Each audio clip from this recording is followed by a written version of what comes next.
Transforme a sua vida em um ano lendo a Bíblia de capa a capa, de Gênesis a Apocalipse. Hoje eu quero fazer o convite 355, ou seja, depois, dessa leitura do dia de hoje, nós vamos ter mais 10 dias para concluir o nosso plano anual, né?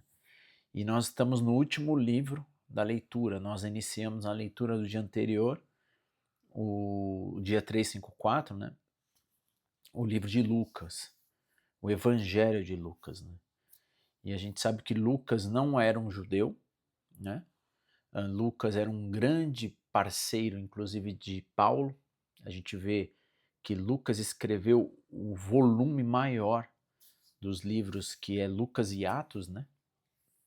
Mais disso estou falando do Novo Testamento, mais inclusive que Paulo, né? Paulo escreveu um número de quantidade de cartas maiores. E Lucas, ele é um médico, e a gente viu de forma que diferente, né? Lucas vai ter uma abordagem diferente de Jesus dos outros evangelhos, né? Lucas, Mateus e Marcos a gente chama que é um evangelho sinótico, né? O que é sinótico? Eles têm similaridades entre eles. Alguns estudiosos dizem que Mateus e Lucas pega boa parte do livro de Marcos para escrever, né? E ele traz então uma ótica, Jesus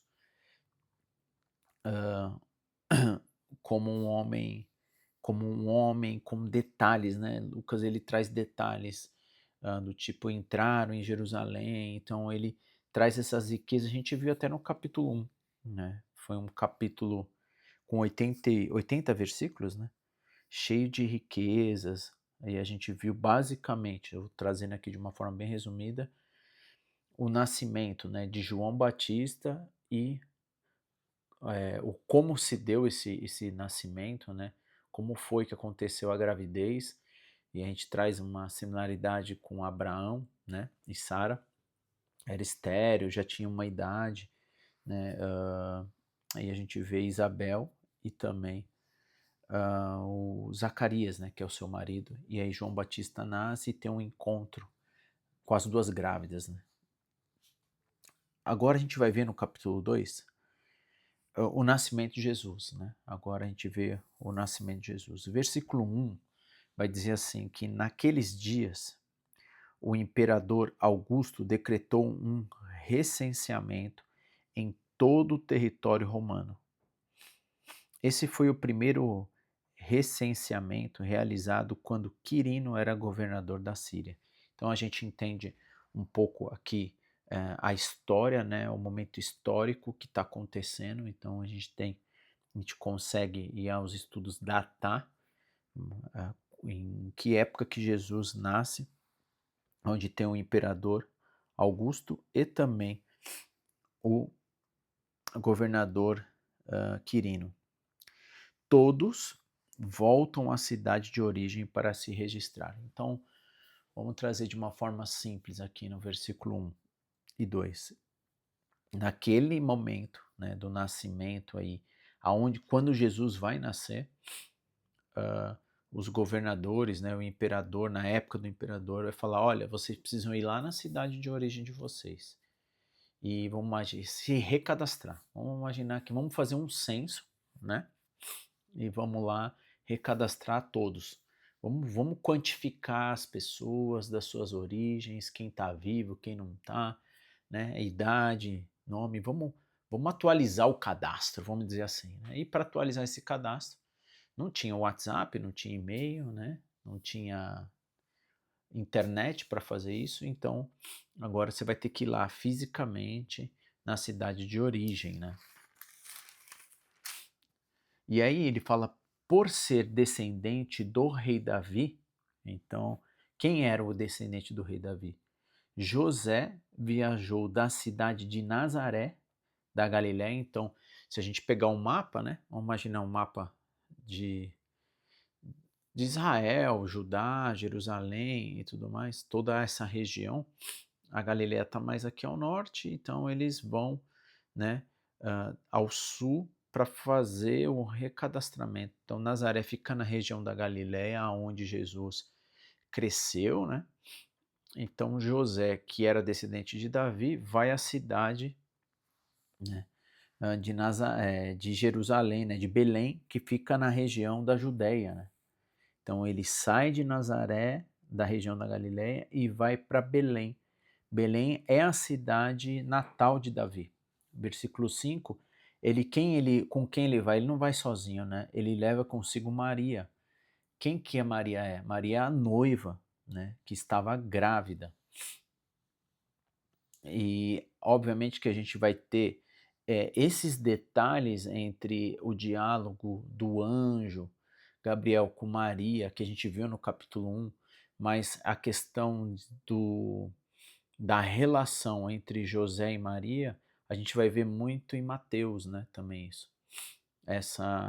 Esse diálogo do anjo, porque ela está dada como noiva, como alguém que vai se casar com José, mas ela acaba engravidando, e essa situação é uma situação delicada que José poderia até fazer com que Maria fosse até apedrejada, né? Mas o anjo também aparece para ele. E é interessante aqui observar, porque as pessoas dão realmente muito ênfase para Maria, né, que é a mãe de Jesus e tudo mais, e ignora até muitas vezes José nessa relação. E José é um homem muito íntegro, né, por conta desse tipo de atitude. Obviamente que Deus, através do mensageiro, né, de Gabriel, ele ouve, mas ele poderia ter um coração duro, né, de não querer ter Maria, mas ele então entende que isso é uma divindade do Senhor, né. E aí a gente vai seguindo, e é interessante também isso, porque é bem provável que eles são homens, né, homem e mulher de Deus, né, porque eles conseguem entender e ter acesso provavelmente a conhecimento. Ele sabia do conhecimento da vinda do Messias, né? Ele sabia disso. Então, ele tinha fé nisso, sobre o que Deus tinha a preparar. E eles se entregam, como Abraão, como tantos homens que a gente leu, né, nesses 65 livros, e esse é o 66 que a gente está lendo, o último. A gente vê, né, a vinda do Messias sendo preparada em um homem de fé, de entrega, de acreditar e seguir, né, o que Deus está falando. E aí ele vai falar assim: e estando eles ali, chegou a hora de nascer o bebê. Então, eles já estão agora em Belém. E olha que interessante também, tem mais ou menos cerca de 100 e poucos quilômetros, se a gente pegar no mapa, né, Nazaré para Belém. Imagina você grávida, né? Eu não sei o que é estar grávida. Eu acompanhei a gravidez dos meus 2 filhos, mas a gente vê que a mulher, né, necessita de cuidados, ainda mais quando ela está prestes a poder, né, ao parto, né, a nascer. E ela está aqui, né, nesse momento, né, de viagem. Você vê o quanto tem coisas que realmente, na maioria, é por Deus, né? Deus sustentando toda essa situação. Então, jamais, talvez, a gente iria dar um jeito de escapar de tudo isso para poder sair de uma situação que está cômoda, né, de uma mulher grávida, para poder até se justificar, se auto-justificar para não ir fazer, né, esse recadastramento. Mas eles seguem, né, a história segue porque tem todo um pano de fundo, né, de um propósito de Deus por trás disso, e a gente vai ver que depois eles saem, né, de Belém. Então, a arquitetura do plano do Senhor é muito maior, principalmente quando nós nos colocamos à disposição de obedecê-lo. E aí está falando que lá no versículo 6, estando eles ali, chegou a hora de nascer o bebê. Ela, né, deu à luz ao seu primeiro filho, um menino, né? Então, primeiro filho, um menino. Maria não permaneceu grávida, né? Durante toda a sua relação com José.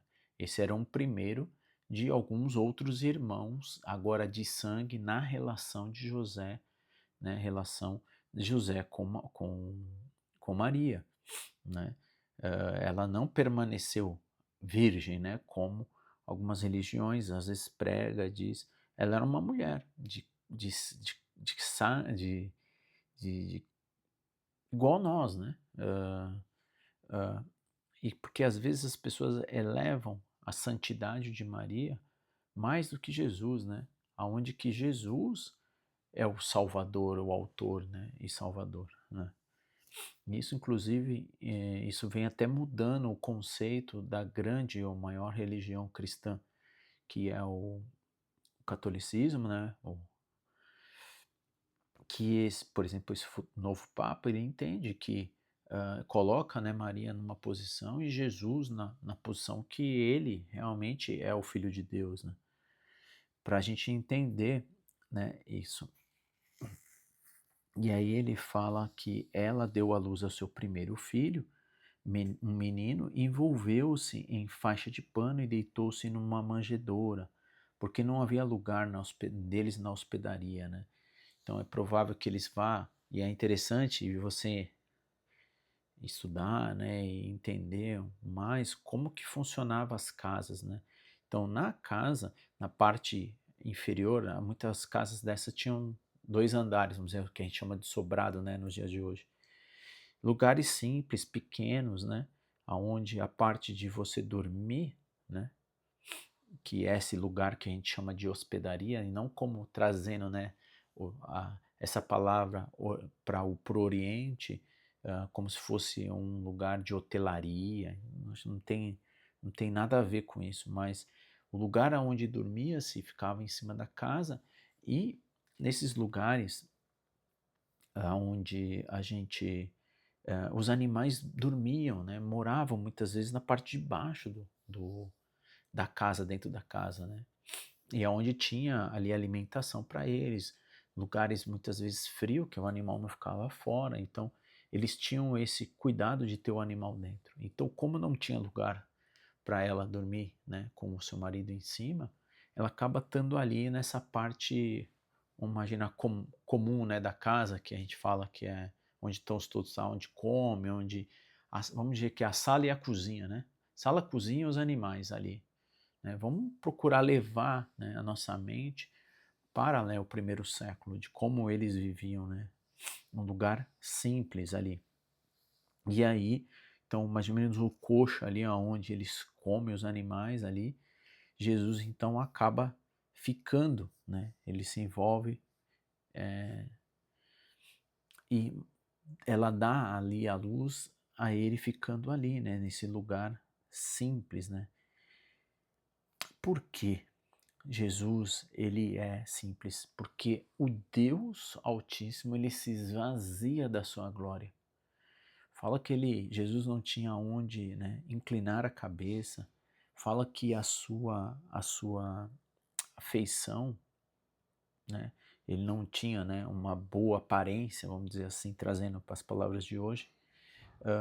Por que tudo isso? Porque se passou durante toda a humanidade, todo esse tempo, né, mais de 2000 anos, e Jesus permanece na sua glória. Parece que aqui agora, acho que, não sei se você está me ouvindo, parece que aqui a transmissão está fraca, né? Se você estiver aqui e está me ouvindo, então vê se voltou, tá tudo ok. Então a gente vê a simplicidade de Deus, para justamente Deus não se ensoberbecer pelo que ele tem, né? E nem pelo que ele tem como ocupando de um cargo de poder, né? Isso prova pra gente que Jesus é tão divino, é tão Deus, que na sua grande simplicidade, ele o nome dele tem poder, e ele tem o poder e uma boa parte da humanidade, né, se curva diante de Jesus.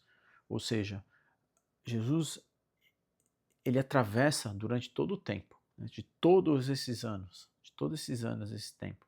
Desde a criação da humanidade, né, diz que Jesus, né, João 1 fala que ele já estava, né, com o Pai. Então, tudo isso ele permanece mostrando que ele é Deus não pelo que ele tinha como poder, como boa aparência, ou como ele fosse um governador ou dono de latifúndio, nem nada, entendeu?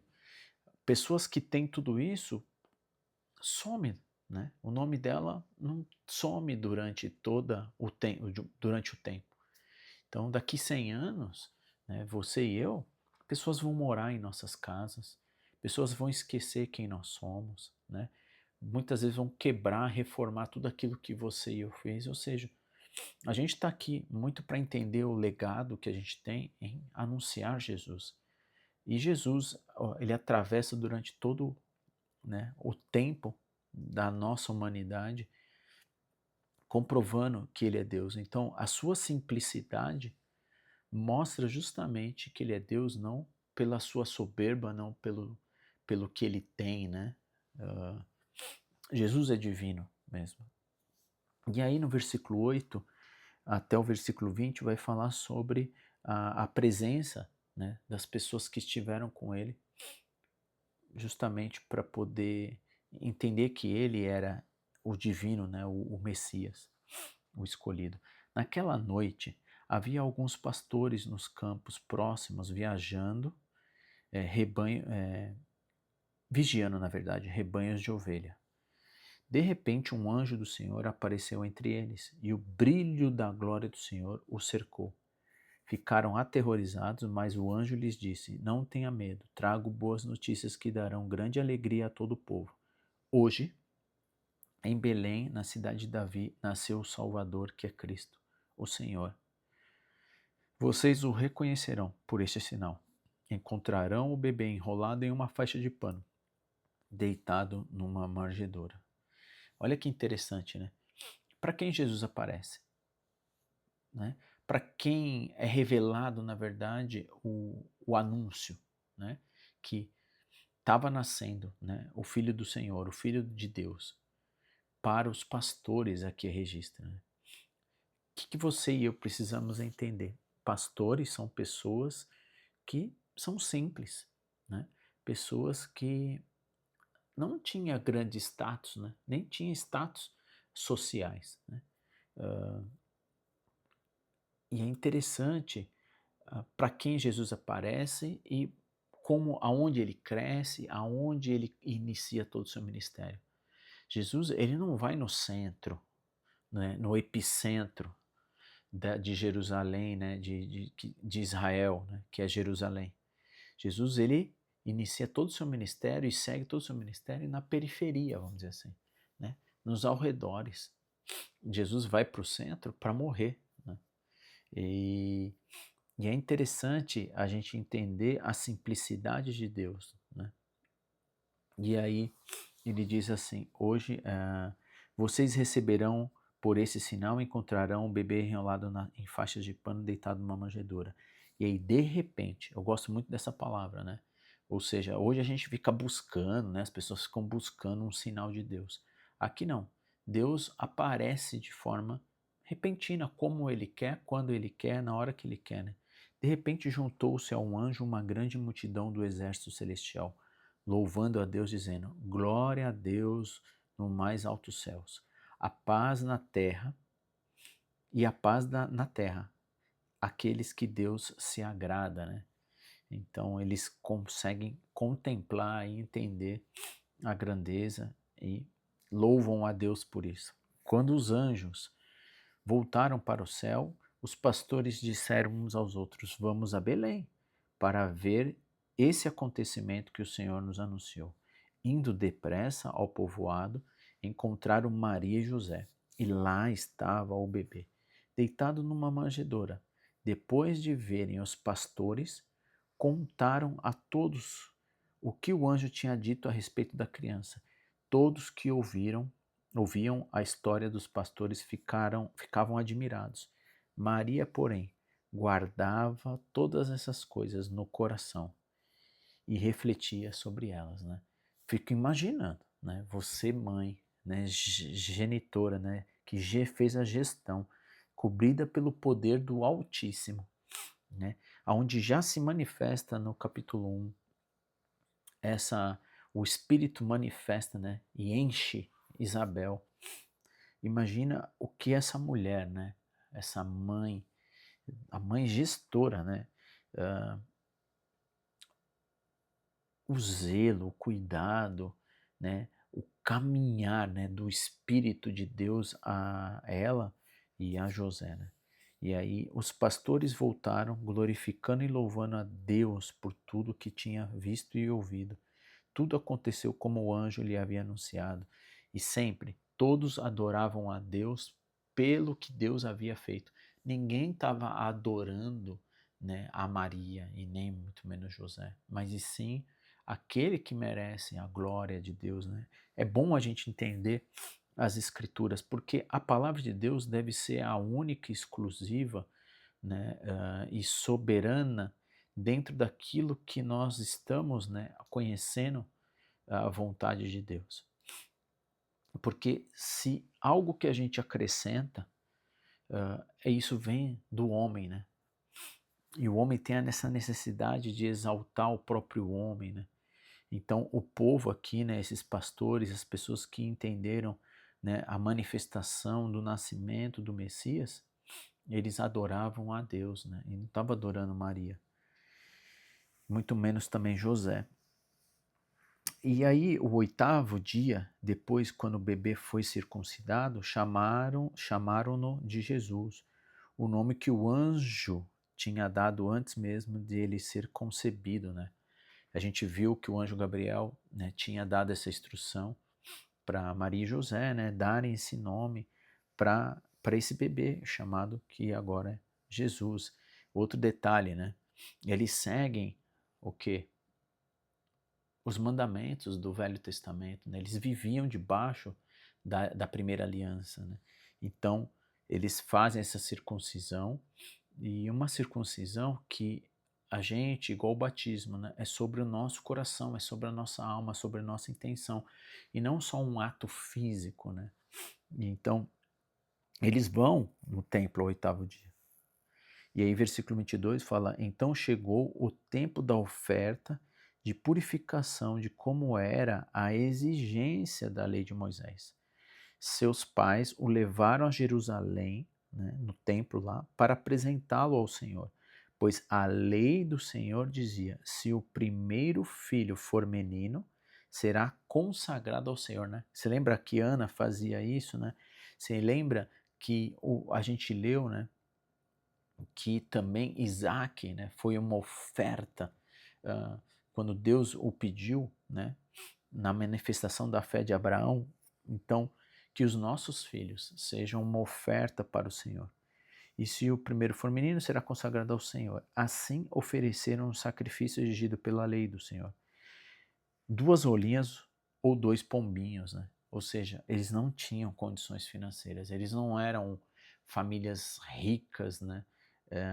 Eles não ofereceram 2 ovelhas, cordeiro, né? Eles apenas ofereceram 2 rolinhas, né? Ou 2 pombinhos, mas ofereceram, né? Ofereceram.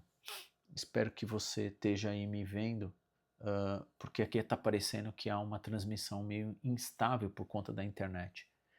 Se você está aqui ao vivo, né, me vendo, me dá um ok, que você está me ouvindo e que a transmissão está acontecendo para você, por favor.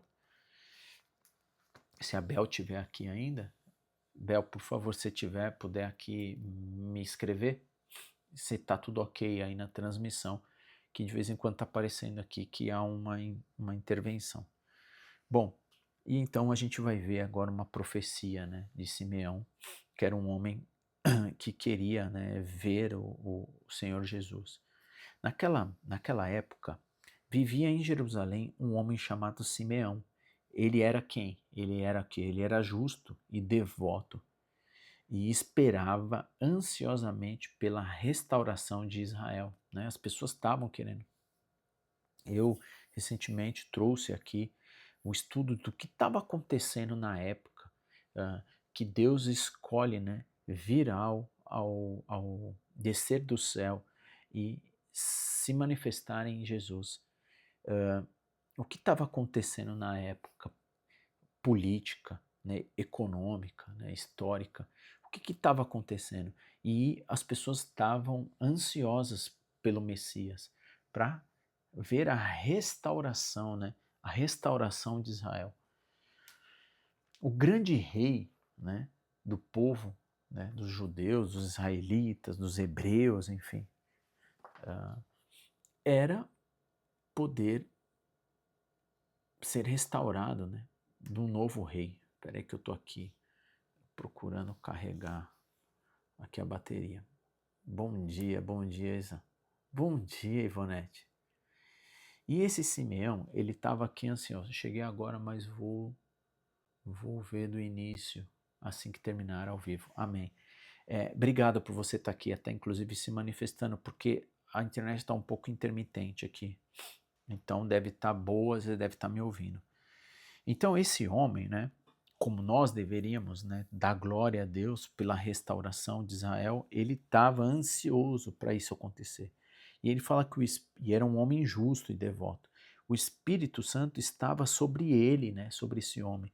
E lhe havia revelado que ele não morreria enquanto não visse o Cristo, né? O Cristo é ungido, né?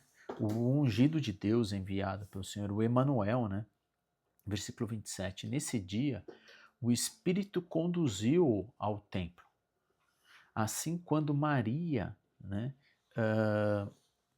assim como Maria e José chegaram para apresentar o menino Jesus ao Senhor, como a lei exigia.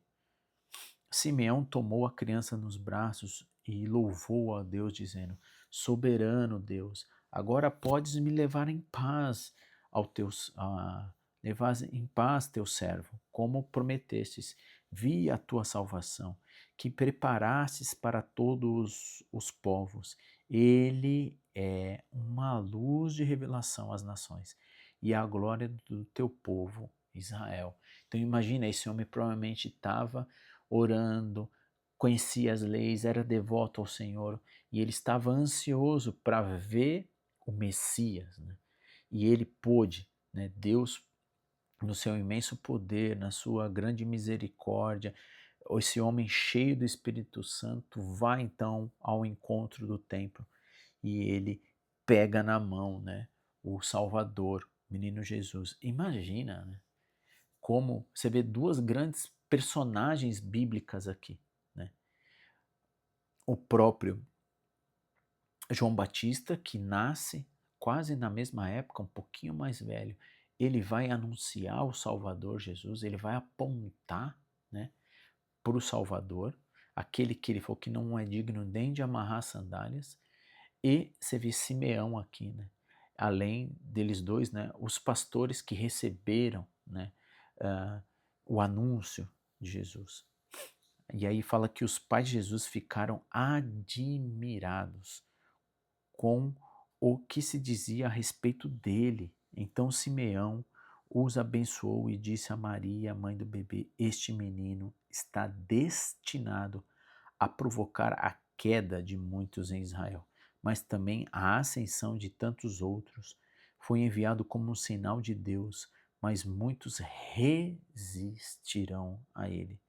Como resultado, serão revelados os pensamentos mais profundos de muitos corações, e você sentirá como se uma espada lhe atravessasse na alma. Olha o que Simeão diz para Maria, né? Algo para uma mãe, né, que vê um recém-nascido, algo que deve ser emocionante por ser uma mulher, né, escolhida para poder ser a gestora do Messias, porém algo que vai ser transformador agora na vida das pessoas, né? Algo que vai chacoalhar, algo que vai vir, né, o Deus para resgatar, restaurar, reformar, arrumar, é, fazer com que as nossas almas sejam chacoalhadas, né, a nossa alma seja penetrada, né, aqui a palavra ela é uma espada, né, de dois gumes. A palavra de Deus ela precisa nos causar grande impacto, como tem causado durante essa jornada toda. Precisa chacoalhar, precisa nos tirar da situação de, do, do comodismo do pecado, né? Então Deus está trazendo aqui, né, algo restaurador, né? E Simeão fala isso para Maria, né? O quanto Deus ele vem para nos resgatar, né? Nos restaurar, ele vem buscar, né, e salvar aquilo que está perdido. E o que é perdido precisa ser limpo, né? Precisa tirar aquela sujeira do tapete. A gente precisa se aproximar da luz de Deus, né? Que é Jesus a luz. Ele fala, a luz que vem ao mundo para iluminar, né?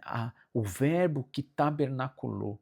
Então, estar perto de Jesus é uma transformação em nossas vidas e transformações essas que inúmeras vezes não é boa aos nossos olhos, né? Porque vai mexer muitas vezes com aquilo que a gente está acostumado. Então, muitas vezes nós oramos, pedimos a Deus algo e aos nossos olhos fala, mas por que Deus está acontecendo isso? Porque você que pediu. Então, para que isso aconteça, eu vou precisar limpar o teu coração, arrumar aquilo que está sujo para ir lá no lugar mais fundo, né? No átrio.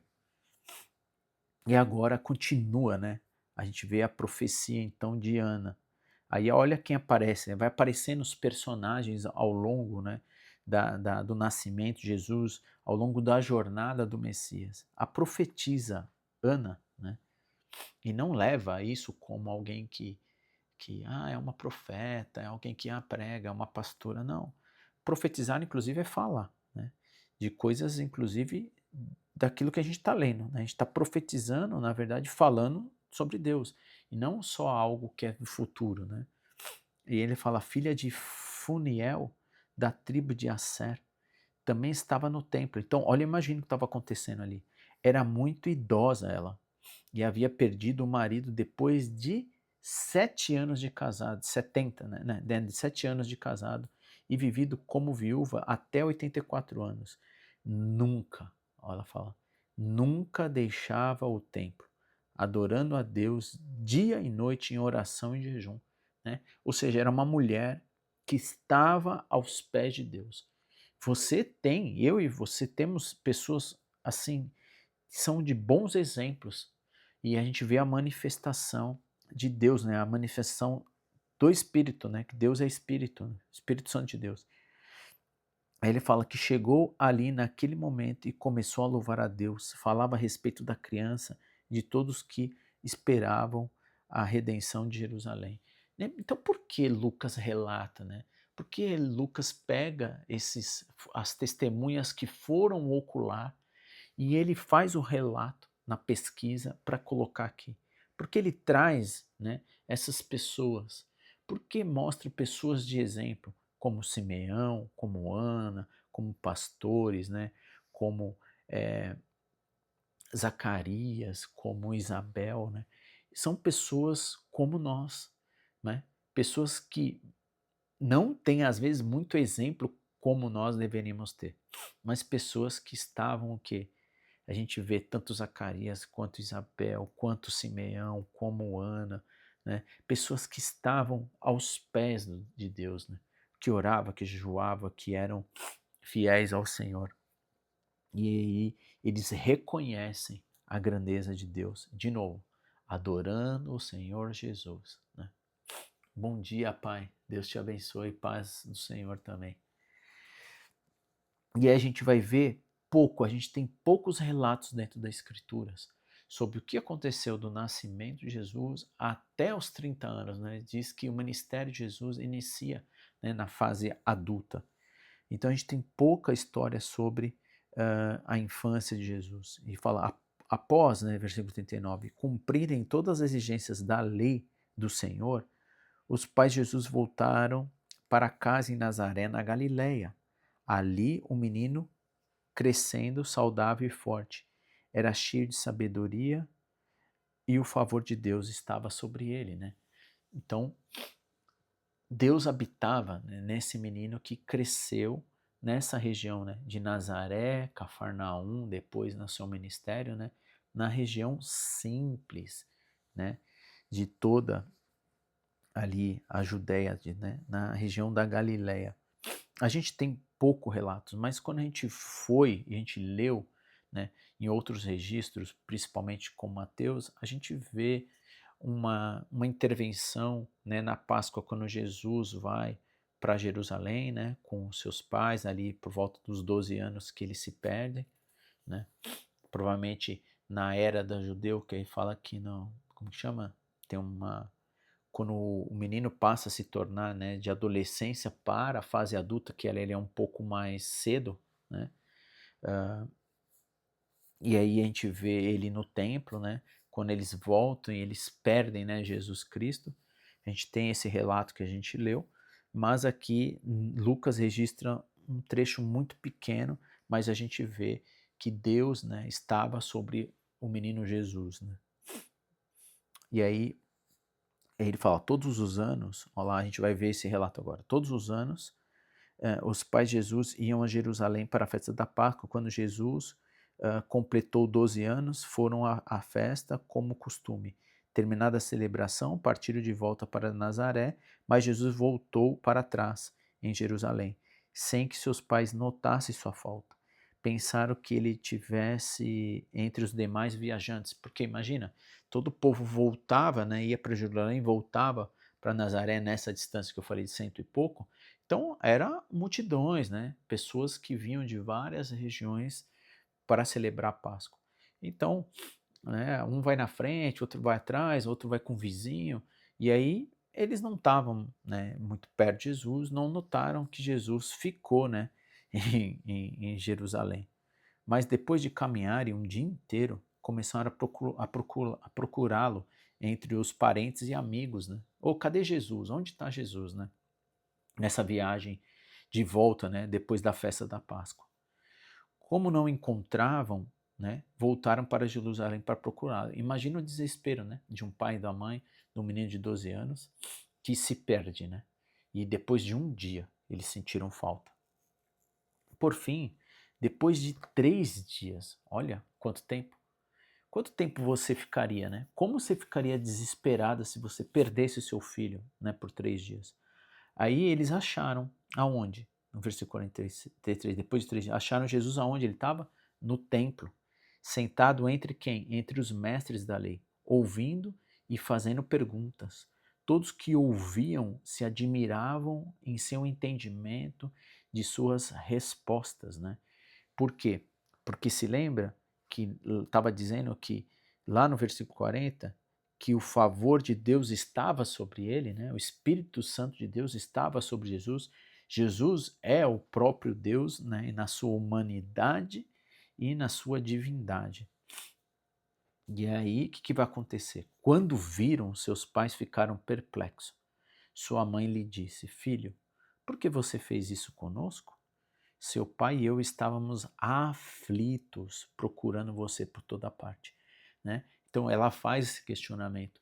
Quantos pais não pegariam uma cinta, um chinelo e sentariam o rei no seu filho, né? Maria e José, homens sábios de Deus, né? Homens escolhidos por Deus, né? Eles não foram lá já dando bronca, puxando a orelha, batendo, criando todo esse alvoroço, né? Todo esse terror no filho. Apesar de toda a perplexidade, né? Todo a aflição, obviamente que eles viram, né? Aonde eles estavam. E aí Jesus vai, né, se manifestar. E ele fala, mas por que me procuravam? Perguntou ele. Não sabia que eu devia estar na casa de meu pai? Mas como assim, né? Imagina José falando, mas como assim, né? Eu que sou seu pai, né? Mas obviamente que eles entendiam quem era Jesus, né? Mas, no primeiro momento, eles não entenderam, né? Ó, não entenderam. Porém, o que ele queria dizer, né? O que esse menino está querendo dizer, né? Então, voltou com os pais para Nazaré. Elias era obediente, né? O filho obedecendo os pais, né? Ah, e mais do que isso, né? Obedecendo a Deus, né? Então, inclusive, a palavra do Senhor diz: o filho que honra o pai e a mãe, né?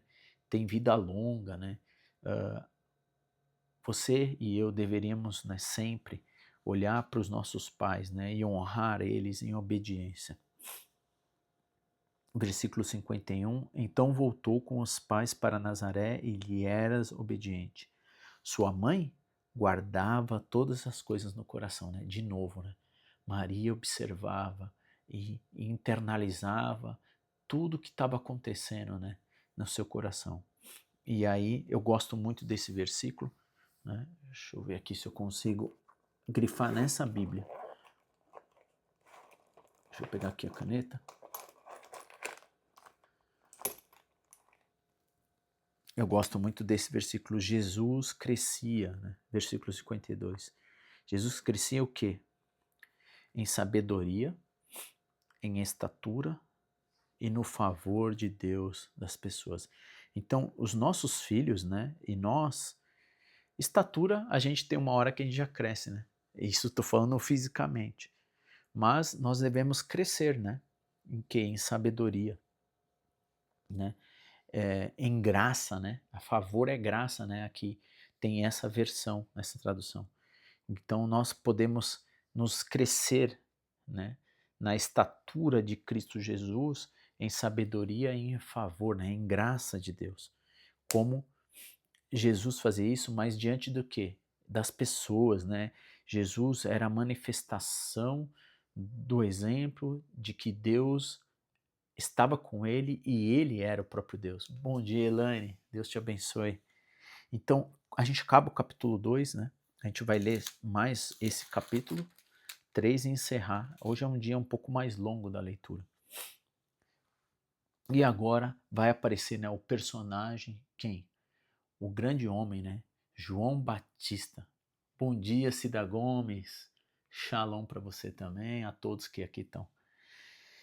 João Batista vai o quê?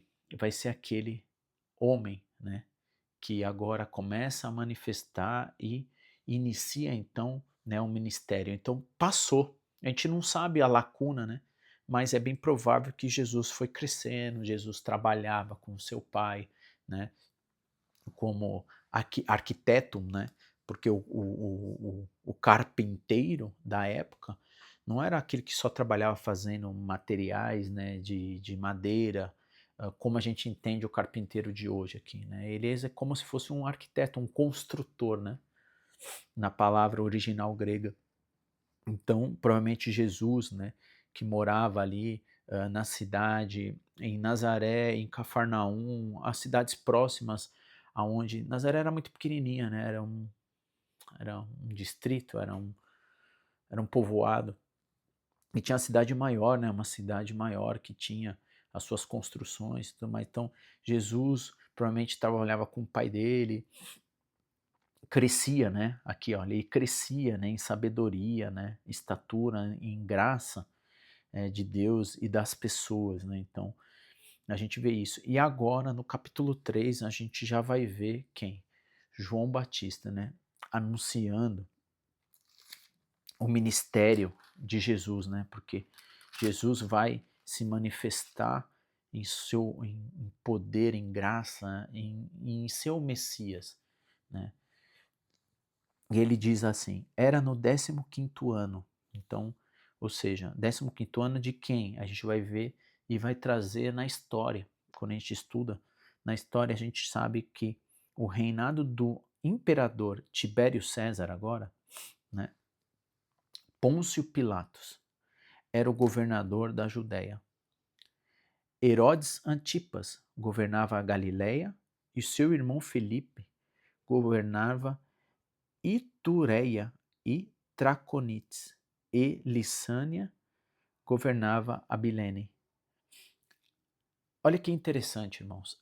Capítulo 3 vai trazer, né, justamente uma primeira aula que eu trouxe agora recentemente do Sermão do Monte. De novo, eu falei sobre o que acontecia quando Jesus nasceu, né, quando Deus decide vir, né, ao mundo, no Império Romano, né? E por que Deus escolhe vir justamente nesse império? Como estava acontecendo todo esse império? Quando Jesus nasce, né, e Mateus vai relatar a perseguição, né, do imperador César a querer matar, né, e manda matar todos os meninos abaixo de 2 anos, e o anjo vai fazer com que eles saiam e vão para o Egito, do Egito volta para Jerusalém. Isso a gente já leu, né, em Mateus. Mas o que, que acontece com o passar de todos, né, esses anos, né, desde o nascimento, agora quando João Batista vai anunciar Jesus? Em que momento está acontecendo isso? Então, contexto histórico-político corrompido, né? A gente vai ver que a família herodiana, né, era uma família que comandava toda essa região, né? Toda a região da Judéia, da Galileia, toda a região aonde Jesus, né, e esse povo judaico vivia. Só que o que acontece? Essa família, ela é tão terrível, né, só para trazer aqui no contexto, que quem governava lá em Jerusalém, que era um dos Herodes, ele caiu, né? Tiraram ele do poder. Que até o próprio sacerdócio vai, né, para César, que é o imperador romano, e vai pedir para que esse homem saia. Esse homem era terrível. E eu expliquei um pouco disso. Por que a gente começa a entender esse relato? Porque você vai ver que todos os Herodes, né, a família herodiana, está governando esses países, essas cidades, né? Ela governa. Só que lá na capital, em Jerusalém, tinha quem? Um romano e não um herodiano, uma família herodiana, né? Pôncio Pilatos estava lá governando.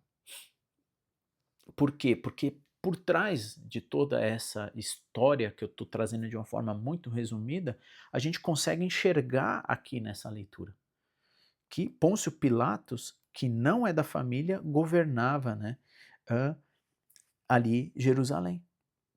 Mas aí não termina aí, porque o versículo 2 vai falar que Anás e Caifás eram quem? Eram o sumo sacerdote. Só deveria haver um sumo sacerdote que inicia isso lá, né, em Arão, que era parente, né, de Moisés. Né? Arão era o sumo sacerdote. E todas as gerações que vinham depois de Arão, né, que deveria ocupar o sumo sacerdócio que entrava no templo, no lugar do Santíssimo, uma vez por ano. O que a gente vê aqui também? Que existia dois. E eles eram parentes, né? Anás e Caifás. Ou seja, o que eu estou dizendo é que até o templo, né, até o sacerdócio havia corrupção, né? Estava corrompido, né? Porque tinha dois sumos sacerdotes, um de direito e um que mandava, né? Um que executava e o outro que mandava. Então, infelizmente, né, o templo do Senhor já estava também corrompido, né? O templo gerava muita riqueza já na época. Então Jesus vem para tratar todo esse assunto, né? O Messias vem para tratar todo esse assunto. E nesse ano, ele vai falar, veio uma mensagem de Deus. A quem? A João. Filho de quem? De Zacarias. Aonde que ele vivia? Ele vivia no deserto. Ou seja, Zacarias era um homem importante, né, do templo. Ele era um sacerdote importante. Se lembra que a gente leu no capítulo 1? Só que João poderia ser um sucessor de poderia estar vivendo, né, no templo, no centro, né, onde tudo acontecia, no epicentro de Jerusalém. Não, né? Um homem cheio do Espírito Santo. Ele estava onde? Ele estava fora do epicentro. Ele estava nesse lugar que era deserto, né? E ele começa a anunciar, né? Você vê como está toda a arquitetura do plano do Senhor de Deus? Ele não estava lá debaixo de todo aquele pomposo, né? Deus sempre, né, vem de uma forma muito simples, né, da periferia para morrer no centro, para trazer essa restauração geral. É lindo de ver toda a escritura e como Deus está trabalhando. E ele vai falar assim, ó, ele estava vivendo no centro e João percorreu os arredores do Rio Jordão, pregando o quê? O batismo como um sinal de arrependimento, né? O batismo, a palavra batismo em grego é imersão, né? Por isso que a gente começa a compreender, eu batismo, né? E infelizmente algumas religiões batiza pelo aspersão. Ele não faz um batismo bíblico, né? O que a gente fala bíblico conforme a palavra. As pessoas para entrar no templo tinham eu vou trazer de uma forma mais simples para a gente entender. Vamos imaginar que você tinha grandes banheiras, né? E as pessoas entravam, né? Entravam, então isso traz a palavra de batismo, eles entravam para se purificar, para limpar o corpo e entrar no templo. Mas não adianta entendermos que disso de uma forma somente literal, de você limpar o corpo físico. O batismo não é uma limpeza física do corpo, mas é uma limpeza da nossa alma, da nossa mente, né? É de nós entendermos pela qual nós estamos indo ao templo, né? Isso falando da época. Então, agora João Batista está anunciando um batismo no rio para que as pessoas entenderem que eles deveriam mudar a forma de como eles estavam vivendo, de como tudo aquilo estava corrompido, né? De tudo aquilo que já aconteceu desde a aliança da circuncisão, somente do prepúcio, né, do órgão masculino, mas e sim uma circuncisão do coração, né? Então Deus vem trazendo para o dia de hoje, nós nos arrependermos para aceitar Jesus. O primeiro passo é crer que Jesus é o Filho de Deus e nós entendemos que somos pecadores, somos pobres no nosso espírito e nós queremos mudar isso na nossa vida. Então, batismo simbolizando o quê? Um novo homem, né? E eu renasço, né? Por isso que a mensagem do Evangelho, a mensagem principal de que Deus desce ao mundo, né? João 3,16, ele vem salvar, resgatar, buscar e salvar o perdido, é que agora eu creio que Jesus, eu me arrependo, como João Batista vai falar, eu então mudo a minha forma de viver através de uma nova mente, me batizando e saindo das águas como Jesus, né, renasce ao terceiro dia, e a gente vai ler ao longo, né, dessa leitura de Lucas. E João, então, ele está pregando sobre isso. Ele vai falar, vocês precisam se arrepender. Para quê? Para ter o perdão, né? O perdão de Deus dos pecados, ele fala. Você precisa do perdão dos pecados. Versículo 4, ele fala, porque lá atrás o profeta Isaías já referia-se a João quando escreveu em seu livro. Ele é uma voz que clama no deserto e prepare o caminho para a vinda do Senhor, abra a estrada para ele e os vales serão aterrados e os montes e as colinas nivelados, as curvas serão endireitadas e os lugares acidentados aplanados. Então todos verão a salvação enviada por Deus. Todos. Deus ainda, Jesus não voltou para que todos possam ver quem é Jesus. Se você vai crer ou não, aceitar ou não, se arrepender ou não, receber a graça, a gratidão de Deus, de graça, dele, pago pelo preço alto por Jesus, aí é cada um que escolhe, né? Cada um escolhe os seus caminhos. Mas João, então, ele está trazendo isso às multidões. João dizia às multidões que vinham até ele. As pessoas vinham, multidões estavam vindo até ele para serem batizadas, né? E olha o que ele diz, né? João, ele não amolece. Né? João, ele fala a verdade. Nós precisamos ouvir a verdade. E ele fala assim, raças de víbora. Quem convenceu a fugir da ira que está por vir? Provem por suas ações que vocês se arrependeram. Não digam uns aos outros, estamos salvos, pois somos filhos de Abraão. Isso não significa nada, Pois eu lhes digo que até estas pedras Deus poderá fazer surgir o filho de Abraão. Agora mesmo, o machado do julgamento está pronto para cortar as raízes da árvore. Toda árvore que não produz bons frutos será cortada e lançada no fogo. Irmãos, não é tradição, não é porque o seu pai fazia, não é nada que a gente possa continuar fazendo algo somente da boca para fora, as ações para fora, mas é ir no íntimo, né? Então João já está preparando. E aí eles, nossa, o que está acontecendo, né? O que é isso, né? Então ele está aprofundando, já preparando, né, o caminho para Jesus. E ele fala: se vocês não entenderem isso, vocês vão ser podados como uma árvore jogada no fora. E as multidões perguntavam: então, João, o que devemos fazer, né? E João respondeu: se tiverem duas vestimentas, deem uma a quem não tem. Se tiverem comida, dividam com quem passa fome. Cobradores de impostos também vinham para ser batizados. Olha o que estava acontecendo, irmãos. Uma grande revolução, né? É o preparo. E aí diziam: mestre, o que devemos fazer? E ele respondeu: não cobre impostos além daquilo que é exigido, né? Ou seja, tinha algo a mais, né? As pessoas se corrompidas, né? E nós, perguntaram alguns soldados, olha, cobrador de impostos, soldados, tantas pessoas estavam indo, né?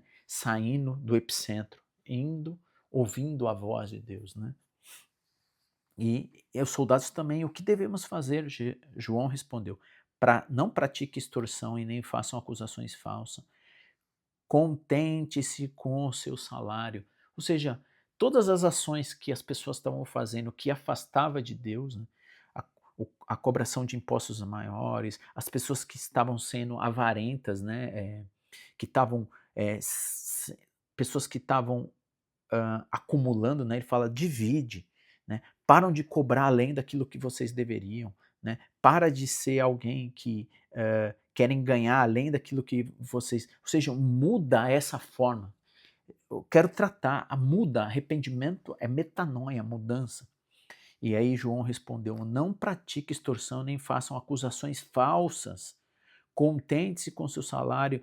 Todos esperavam que o Cristo viesse em breve e estavam ansiosos para saber se João era ele. Ou seja, a pregação era tão intensa de João, né, que muitos estavam falando: parei, então o João é o Messias, né? Né? Eles até estavam confundindo. Mas olha que João fala. João respondeu às perguntas dele dizendo: eu batizo com água, mas em breve virá alguém mais poderoso que eu, alguém tão superior que eu não sou digno de desatar as correias de sua sandália. Ele os batizará com um Espírito Santo e com fogo. Ele já tem na mão a pá, e com ela separar a palha do trigo, a fim de limpar a área onde os cereais são debulhados. Juntará o trigo no celeiro, mas queimará a palha num fogo que nunca se apaga. João usou muitas advertências semelhantes ao anunciar as boas novas do povo, né?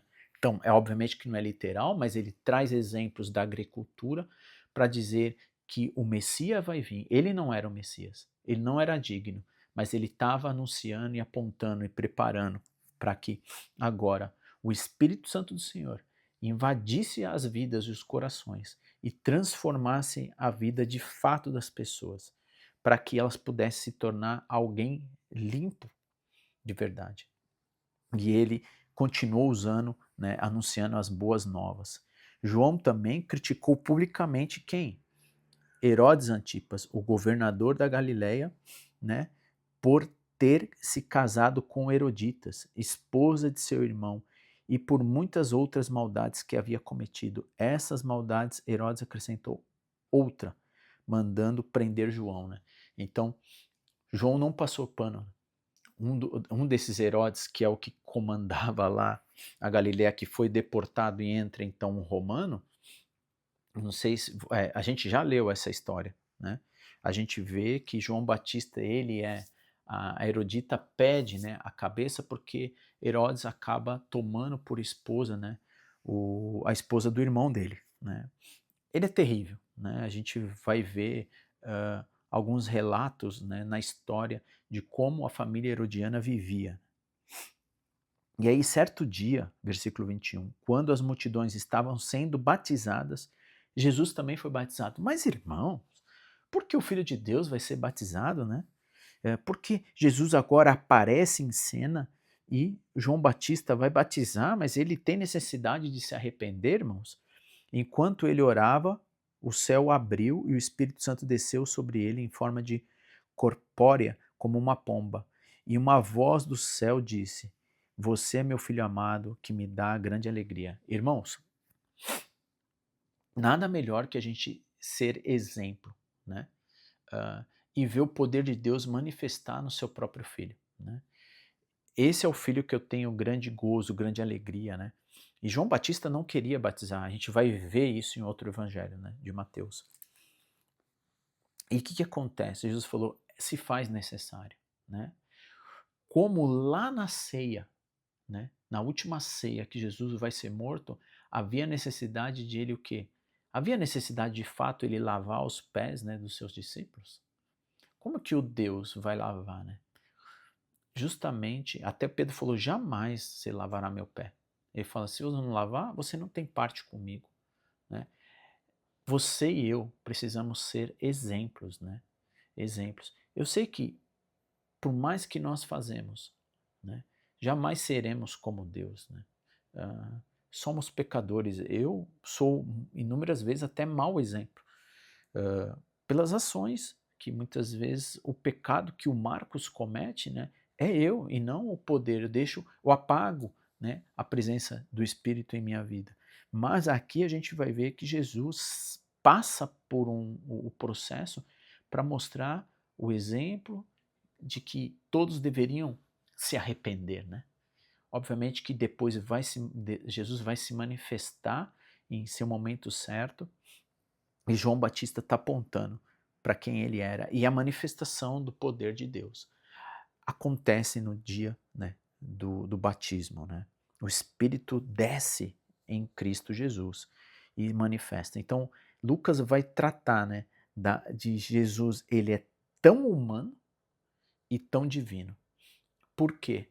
Porque se tem algo que nós não conseguimos enxergar Deus, né, Deus na sua totalidade da grandeza.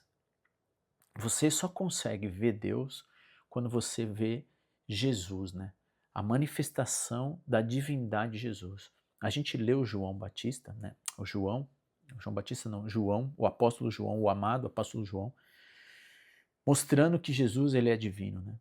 É o pão que desceu do céu, é a água que jamais terá sede, não é? Então a gente vê aqui Lucas trazendo a humanidade de Cristo. Né? E aí a gente vai encerrar aqui isso. Na o quê? Nos antepassados de Jesus. Jesus estava com cerca de 30 anos, né? Quando começou então o seu ministério. Então, agora Jesus vai, né, a gente vai iniciar do capítulo 3 em diante, né, do 4 em diante, a manifestação do ministério de Jesus. Jesus vai anunciar, né? Vai falar do novo reino, daquilo que há necessidade de mudança do homem. E aí, ele vai falar que Jesus era conhecido como quem? Como o filho do carpinteiro, né? O homem simples de José. E aí ele vai trazer o quê? A hierarquia, né? A hierarquia, a árvore genealógica, né? Então ele vai falar que Jesus era conhecido como filho de José. José era filho de quem? De Eli, que era filho de Matate, que Matate era filho de Levi, que Levi era filho de Melque, né? Para que isso? A gente vai ver toda a hierarquia disso. Melque que era filho de Janai, Janai que era filho de José, José que era filho de outro, né, de Matatias, Matatias filho de Amós, Amós filho de Naum, Naum filho de Esli, Esli era filho de Nagai, Nagai era filho de Mate, Mate era filho de Matatias, Matatias era filho de Semei. É importante você entender que como João, Maria, José, Carlos, Priscila e tantos outros aqui, né, são nomes que se repetem, mas não é a mesma pessoa, né?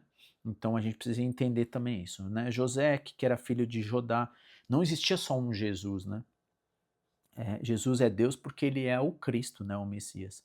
Jodá que era filho de Jonã, Jonã que era filho de Ressa, Ressa que era filho de Zorobabel, Zorobabel que era filho de Selatiel, Selatiel que era filho de Neri, Neri era filho de Melque, Melque era filho de Ade, Ade era filho de Cozã, Cozã era filho de Eumadã, Eumadã era filho de era filho de José, José era filho de Eliezer, Eliezer era filho de Jorim, Jorim era filho de Matate, Matate era filho de Levi, Levi era filho de Simeão, Simeão filho de Judá, Judá filho de José, José filho de Jonã, Jonã era filho de Eliaquim, Eliaquim era filho de Malié, Malié filho de Mená, Mená era filho de Matatá, Matatá era filho de Natã, Natã era filho de Davi, Davi era filho de Jessé, Jessé era filho de Obade, Obade era filho de Boaz, Boaz era filho de Salmão, Salmão era filho de Nasson, Nasson era filho de Aminadab, Aminadab era filho de Admin, Admin era filho de Arni, Arni era filho de Esrom, Esrom era filho de Pérez, Pérez era filho de Judá, Judá era filho de Jacó,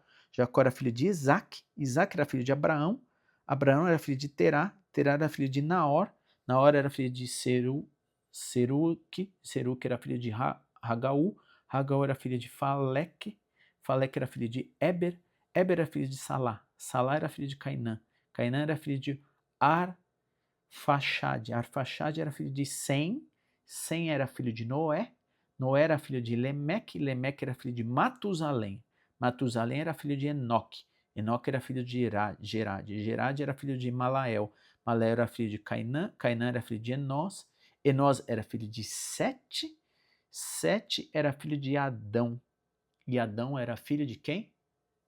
De Deus. Eita, quantas identificações das famílias. Por que isso? Porque vai trazer o quê? O que está trazendo? O início e toda a geração para chegar em José, que era pai, né?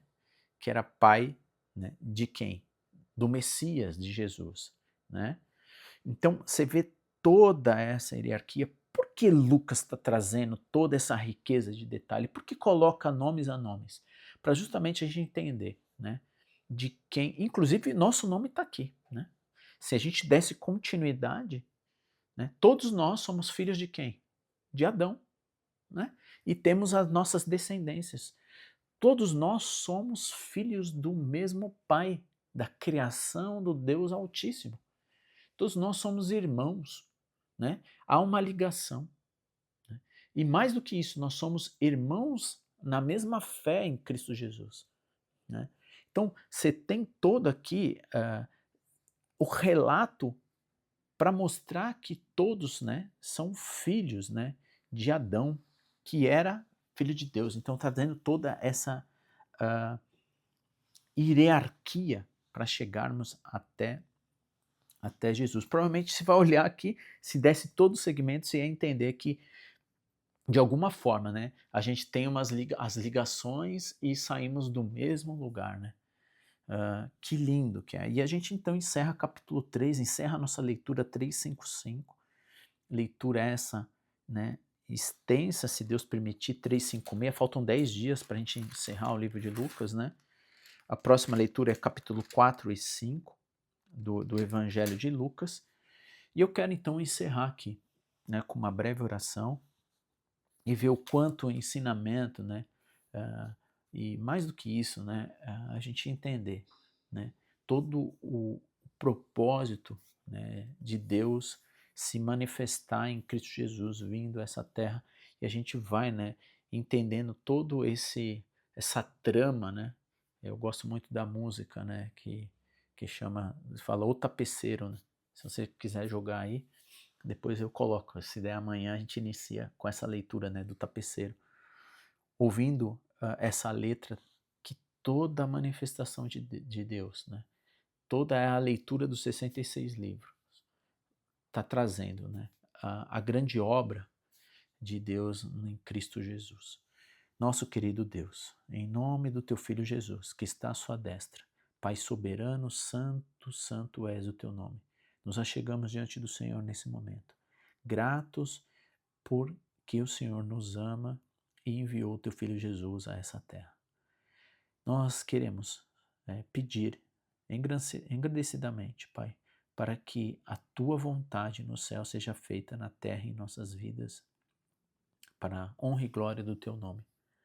Nós queremos pedir perdão e agradecer, porque o Senhor é misericordioso e o sangue do Cordeiro prometido do Senhor, há mais de 2000 anos, veio a esse mundo manifestar e tratar os nossos corações.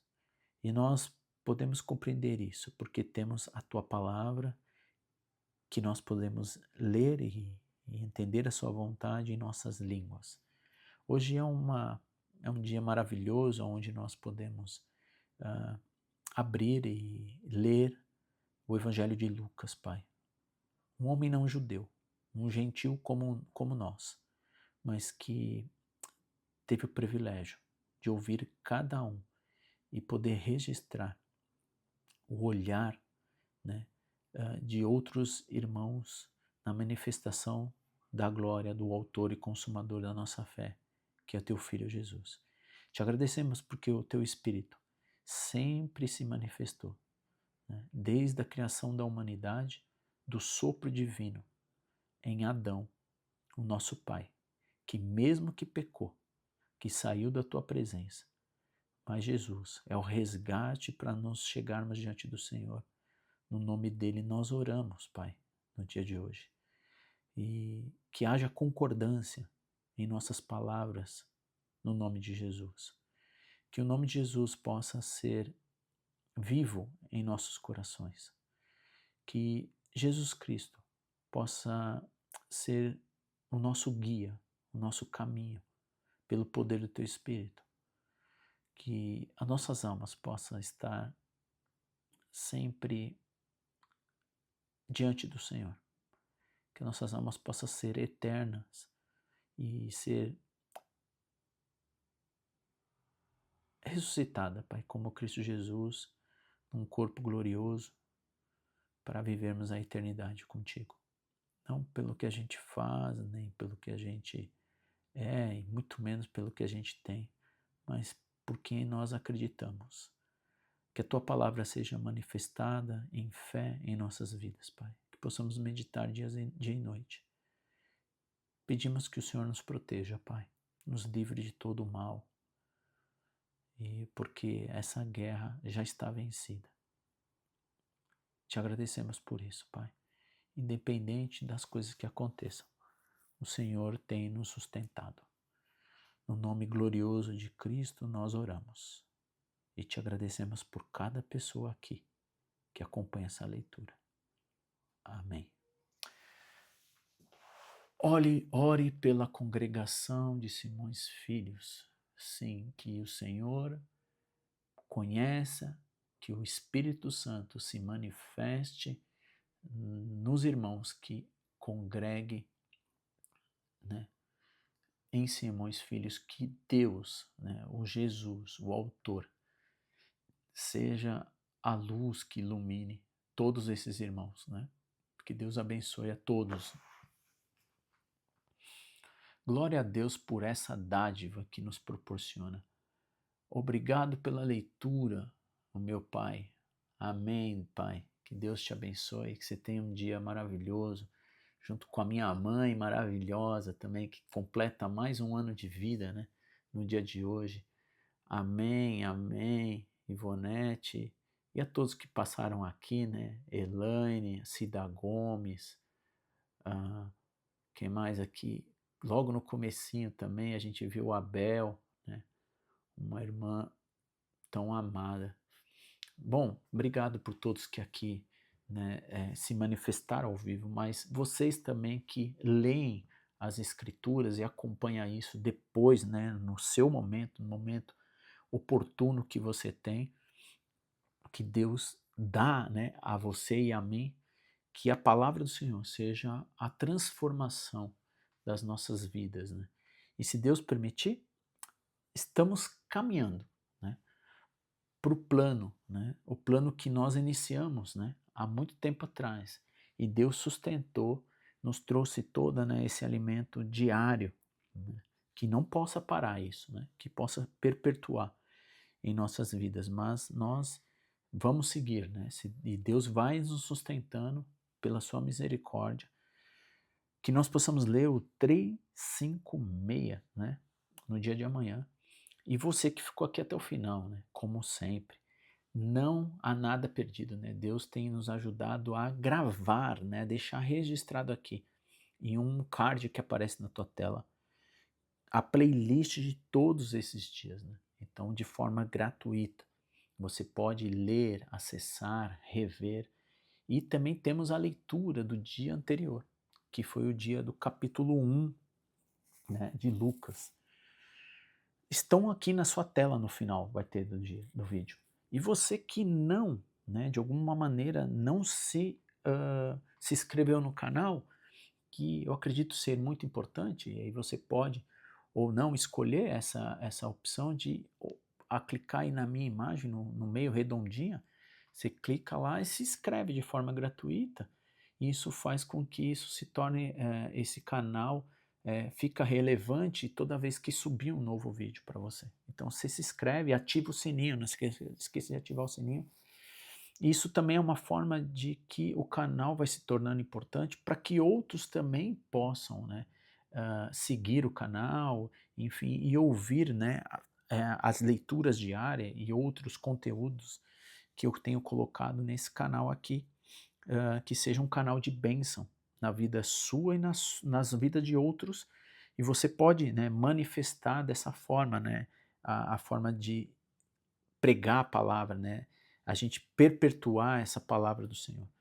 Também você pode deixar o seu joinha se você gostou desse vídeo, deixar seus comentários do que lição você tirou, né, dessa leitura de hoje, manifestar um amém, um oi, enfim, tudo isso vai se tornar relevante. Você pode copiar, né, esse link, você pode compartilhar com outros, né, convidando as pessoas a estarem aqui.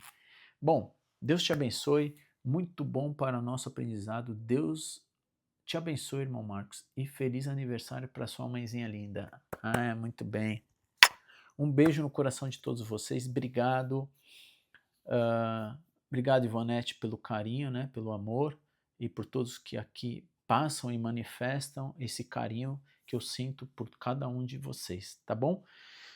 Então, orem e vamos seguir, né? Porque agora vem a tentação de Jesus, né? E, inclusive, eu tenho visto um vídeo que tem me tocado bastante, porque a gente consegue extrair esse capítulo 4, né, de Jesus no deserto, né? Como João Batista no deserto, que o Espírito leva Jesus para o deserto, e ali há, então, uma tentação do inimigo de nossas almas, né?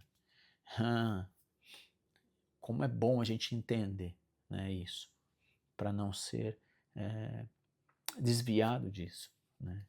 E aí tem um canal e uns vídeos que trazem isso de uma forma, né? É bom essas produções, né?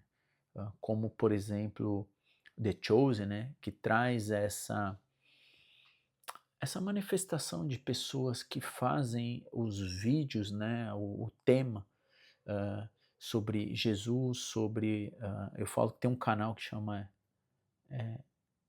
eu não me recordo agora, mas eu até estava vendo hoje essa parte do capítulo 4. Mas eu vou, depois amanhã trago, quando a gente lê, falar um pouco disso para que a gente possa entender. Nos ajuda, né, a vermos como isso acontece quando há uma produção, né?